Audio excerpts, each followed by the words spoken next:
Hello everyone, good day. So in today's video presentation, I'll be showing you another example related to simple and compound interest.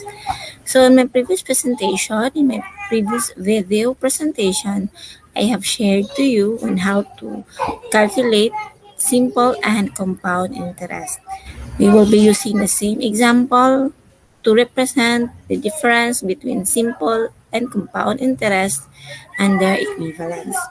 So HP borrowed money to do rapid prototyping for a new ruggedized computer that targets desert oil field conditions. The loan is 1 million pesos for 3 years at 5% per year simple interest. Questions A and B solutions were already presented in my previous video. Another question is, another loan amounting to 1 million pesos identified as loan C from another source at 5% per year compound interest. HP paid only the interest at the end of each year for 3 years. So on which loan did the company pay more interest? And lastly, what was the difference in interest paid between the three loans? So we have loans, loan A as loan of 1 million pesos at 5% interest for 3 years, simple interest. Loan B amounting to 1 million pesos at 5% compound interest for 3 years. The interest is paid at the end of year 3. On loan C is 1 million pesos at 5% compounding interest in which interests are paid at the end of each year and the principal are paid at the end of year 3. So here is the cash flow diagram showing the principal amounting to 1 million pesos upward direction. We have the T in years. We have the interest rate of 5% and the number of years n is equal to 3 years. So since interests are paid at the end of each year for 3 years, so we have here the I or the interest for year 1, for year 2. At the end of year 3, HP paid the principal and the interest. So we identified also the given as the principal, the interest, and the number of years. So the interest for year 1 using the formula I is equal to P quantity 1 plus I raised to n minus 1, where n for year 1 is equal to 1, we have the interest of 50,000 pesos. Assuming that at end of year 1, the interest of 50,000 pesos is paid, so the principal amount is 1 million pesos.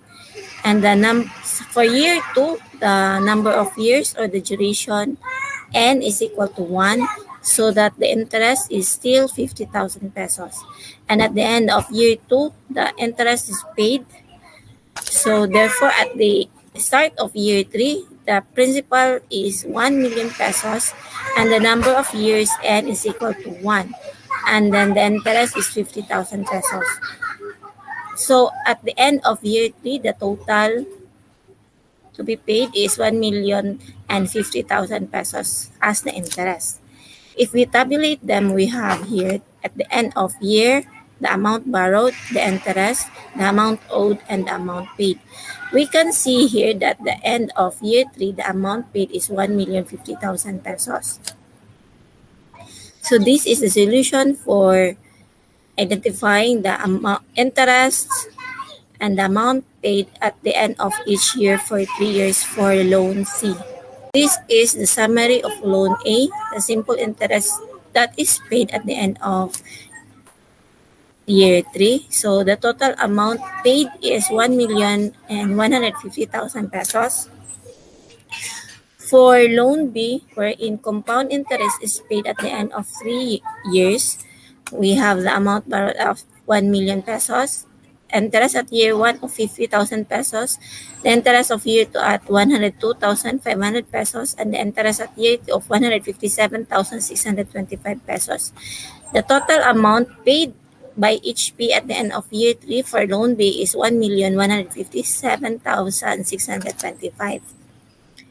And for loan C, wherein compound interest or the interest is paid at the end of each year for 3 years, we have here the amount of 50,000 for year 1, 50,000 for year 2, and 1,050,000 for year 3.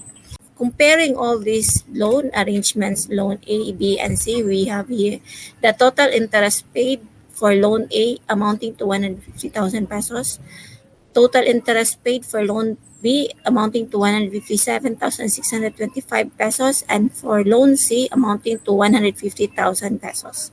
Loan that pays the most interest goes to loan B, compound interest that is paid at the end of year 3.